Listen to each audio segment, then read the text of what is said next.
Okay, so here I am in one of my favorite parks in the Tampa Bay area. It is called Felipe Park in Safety Harbor. Behind me, probably about, I don't know, 200 yards, is one of the Indian mounds. I've actually done a few videos from there before. And one of the Indian mounds is part of I'm going to mispronounce the tribe's name, but I believe it's Tocoboga Indians. And I've just been coming here for many, many years. And the energy here is absolutely amazing. Of course, it's at the top of the Tampa Bay, so you'll see the water behind me. And it's just absolutely stunning. The other beautiful thing about this is the trees around me. There's just tons of beautiful trees. And of course the water. It's just a very peaceful area. But what I wanted to chat about today is I was just having a conversation, and this is something I've taught in quite a few videos, but maybe not to this depth, talking about the divine feminine and divine masculine. And one of the things we've done in our culture or history for thousands of years is cancel out or try to oppress the feminine aspects of things. So we shame people for being feminine, whether they be men or women. Then there's a difference between a man or male and female, and feminine and masculine. Yes, obviously, in our world, men tend to be masculine, but there are feminine men out there, and we tend to condemn that. And then there are masculine women that are more masculine dominated. But why that is super important is we have to understand is that the masculine energy plants the seed of creation, meaning when you create or set an intention in your prayers or in your meditations or anything like that, you plant the seed of creation. But it is the feminine aspect that gestates that. So it's the impetuous side, like the right hemisphere of the brain is the creative side. It's the one that sees things through spatial perception. It is the one that is habit. Once the left hemisphere of the brain connects to the right hemisphere of the brain, it becomes habit.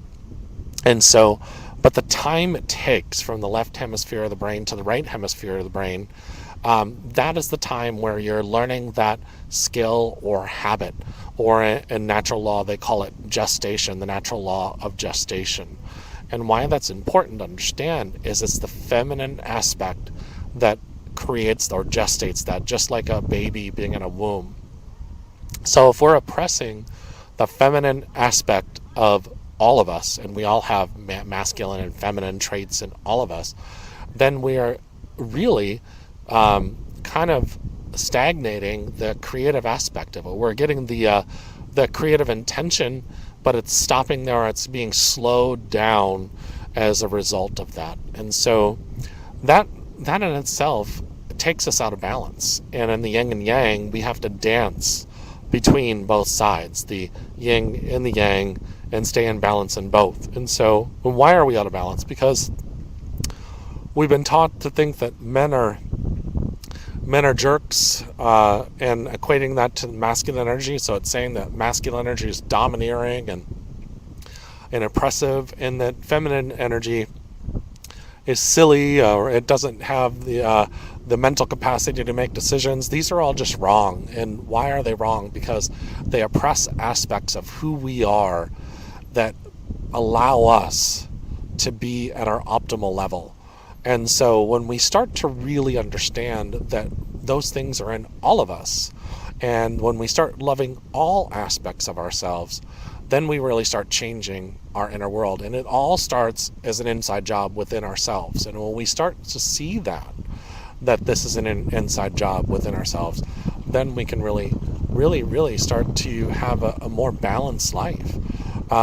And then we can allow. So that's one of the reasons why when we set intentions, whether it be through prayer or the ancient pagans that would say through witchcraft or rituals, they would say, put the intention out there or do the ritual and then let it go and let the god or goddess take care of it. And however, we've been so programmed in our life that we have to control every aspect because we can't just trust.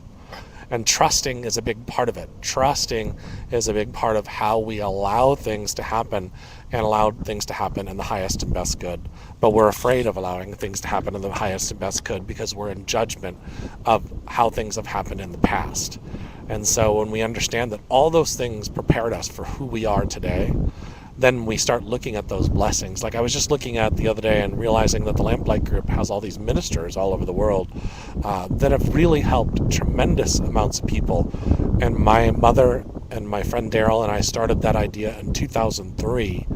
And I was like, and then friends of mine like Sylvia and Vicky and Suzanne and all these other people, Lori and all these people that were a part of that, we were in Virginia, we created that, Justin and Julian, and we all created something absolutely beautiful. So be proud of all the accomplishments you've had up to this point, because you've done some pretty amazing things. Much love, everybody, and have a wonderful day.